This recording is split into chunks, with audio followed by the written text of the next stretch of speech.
नमस्कार, माझे नाव मीरा मंदार निमगावकर। मी तुमच्या समोर सादर करणार आहे एक स्वगत। लेखक आनंद इंगळे। ऑफ होता शाळेत आज तास गणिताचा, दुसऱ्याच सर वर्गात आले, म्हणाले काहीतरी वाचा।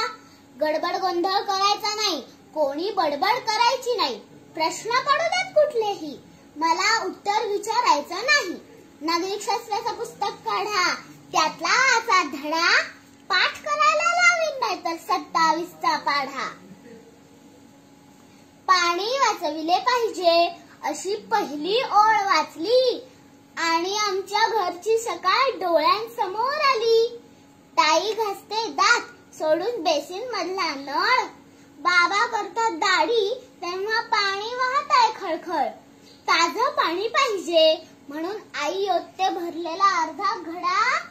शाळेत मात्र शिकावाच लागतो नागरिकशास्त्राचा धडा।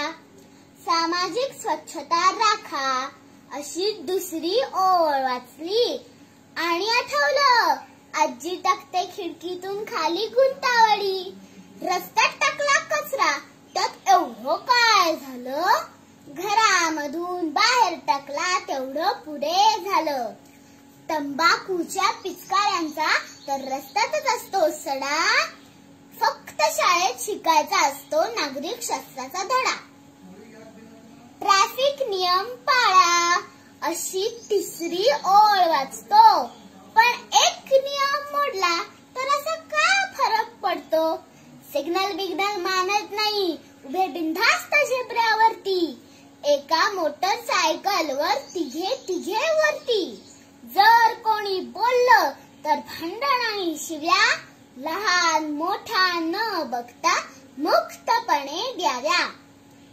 कुठे कुठे पोचायची सगळ्यांनाच घाई, तरी सुद्धा वेळेवर कोणीच पोचत नाही।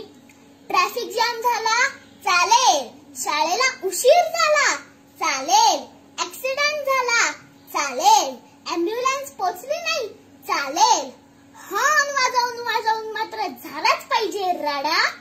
कशाला शाळेत शिकायचा मग नागरिकशास्त्राचा धडा। खरं तर नागरिकशास्त्र 100 मार्कांचं हवं, मोठ्यांनी ते छोट्यांपर्यंत सहज पोहोचवून द्यावं। माझ्यामुळे इतरांना त्रास होणार नाही एवढंच असतं नागरिकशास्त्र, बाकी काहीच नाही।